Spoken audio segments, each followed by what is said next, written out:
मुख्यमंत्री एकनाथ शिंदे यांनी मराठा समाजाची दिशाभूल केली असल्याचा आरोप मराठा क्रांती मोर्चाचे राज्य समन्वयक संजय लाखे पाटील यांनी केलाय।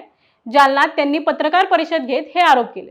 मुख्यमंत्र्यांनी ड्राफ्ट नोटिफिकेशन काढले, पण ते मराठा समाजाला लागू होत नाही।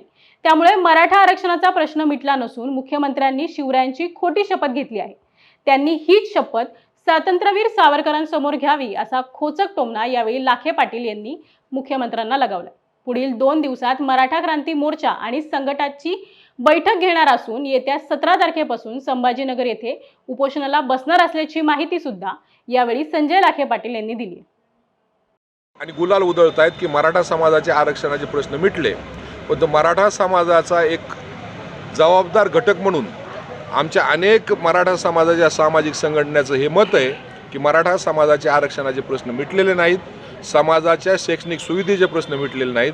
म्हणून आम्ही येत्या 2 दिवसामध्ये औरंगाबाद किंवा तुळजापूर या ठिकाणी मराठा समाजाच्या सामाजिक संघटनाची एक बैठक घेत आहोत आणि 17 तारखेपासून औरंगाबाद या ठिकाणी कमिशनर ऑफिस समोर अप्पर मुख्य सचिव यांच्या अध्यक्षतेखाली मराठवाड्यातील मराठा समाजाला मागास जाहीर करून कुणबी प्रमाणपत्र देणं, या समितीचा अहवाल जाहीर करणं, हे जे काही ड्राफ्ट नोटिफिकेशन काढलंय त्यामध्ये मातृसत्ताक हा शब्द त्या ठिकाणी ॲड करणं, आणि त्यासाठी आम्ही लाखोच्या संख्येने त्या ठिकाणी सजेशन पाठवत आहोत।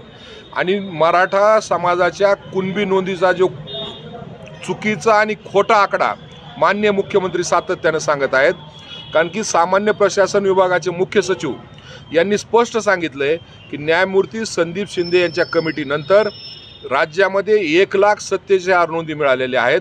त्यातील 32,000 नोंदी त्या मराठवाड्यातील आहेत, त्यातल्या 18,600ला प्रमाणपत्र मिळालेले आहेत आणि आणखीन एकही व्हॅलिडिटी नाही। ही वस्तुस्थिती असताना राज्य सरकारचे मंत्री या ठिकाणी सांगतायत की 54 लाख नोंदी आहेत, ती सत्यता करावी। या 3 मागणीसाठी त्या ठिकाणी आम्ही येत्या 17 तारखेपासून ज्या दिवशी मुदत संपते उपोषण करणार आहोत आणि तसा आमचा निर्णय